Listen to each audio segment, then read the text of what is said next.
it's kind of known as the difficult second album for a reason, because your first album, you have your whole life to make it, you know, you just like, it's the first time you do everything, first time you do the process, it's still kind of new. And yeah, I think the second one is like, oh, are we gonna try and recreate the first one? Like, are we gonna try and do the same thing? Are we do something different? What if people don't like it? So yeah, there's definitely like a lot of like different kind of thoughts that went into making it, and it was quite hard actually for a while. I was like, this is never gonna happen, but we got there in the end.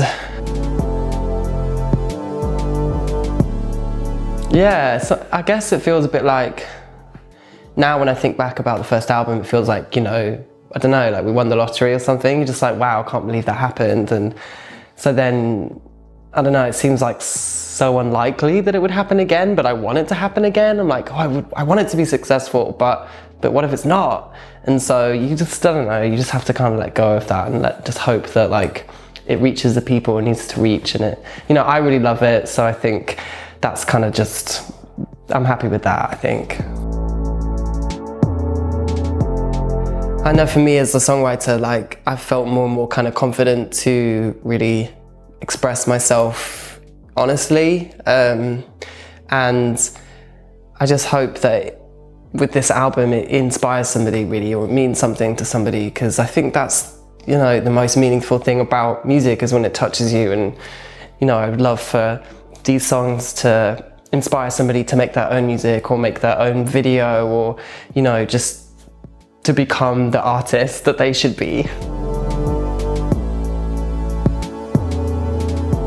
I wanted to create like a whole universe that is called Palo Santo, and to kind of like bring people into this strange new world and tell these stories about the people that live in Palo Santo. And so we did that with the first music video, and we're going to continue that with the next music video. And if you come and see the live show, that's going to be like going to Palo Santo and seeing it on stage. And you know, we've got lots of big plans to kind of really bring it all to life. And that's kind of more on the sort of like visual side.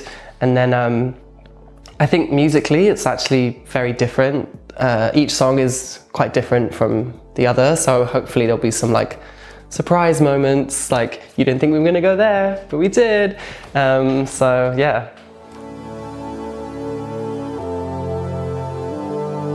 I love sci-fi and I love fantasy, and I think, you know, like how many people get to make, you know, a pop video? Like why not just make the craziest, most out there thing imaginable and really kind of like just shock people? And I just started dreaming it up like 18 months ago and thinking about like what would be the most fun thing to do, like what would be the most interesting thing. And I thought like, maybe like a futuristic android society would be a really cool way to kind of like play around with these themes of identity, because like what, you know, I was imagining like maybe in the future like we will be replaced by androids, right? And like what kind of identity does an android have? Like does it have a sexuality? Does it have a gender? What do those things even mean to them? So that's kind of part of the reason why I wanted to do it.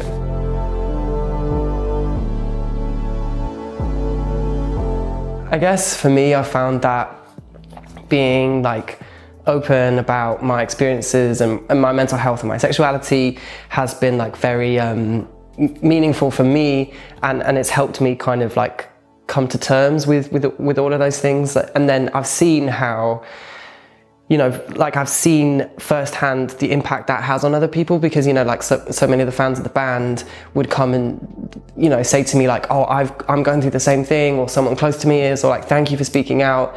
And I realized like, you know, if I speak out, it encourages someone else to kind of speak out, and then we're kind of creating a dialogue. And I think that's just really important, because, you know, speaking about your experience is, I think, the first step to kind of really beginning to understand it.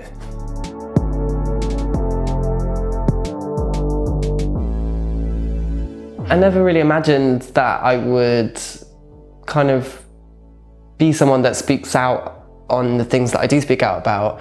You know, I don't know, it kind of happened a little bit by surprise, and then when I started doing it, I realized how meaningful it felt. And so I was like, oh, well, this feels good. I'm going to keep doing this, you know, because I think like, you know, I'm lucky to be an artist. I'm lucky to have a platform, and it's really what you do with that counts. And, you know, all you can really do is try and be as honest as you can, and hope that will, you know, it'll reach somebody. And so I'm kind of, I don't know, I'm so grateful for the support that I've had, because it's made me more confident to kind of like give it back out. So it's like this weird, like, what am I doing? Like two-way relationship. I really got into science fiction through like Ursula Le Guin and her like Wizards of Earthsea and Left Hand of Darkness, and oh wait, is that Octavia Butler? Oh well, anyway, and Octavia Butler's amazing, and Margaret Atwood. So a lot, you know, Handmaid's Tale, and so I think like I really love the kind of like feminist perspective of sci-fi, and I think I love how, you know, and I'm a big fan of like Star Trek as well, and you know, the OA, and you know, there's so many like all those weird series on Netflix where you're just like, does anybody watch these? Like I watch them, and the new Star Trek was kind of good. But I like how I think sci-fi is like, because it's kind of like it's always been kind of like quite a queer genre in a way, because they always play around with like androids, like aliens that can like switch genders, like different colonies, like different civilizations, and it's always had like really strong women, and I always really like looked up to that when I was growing up.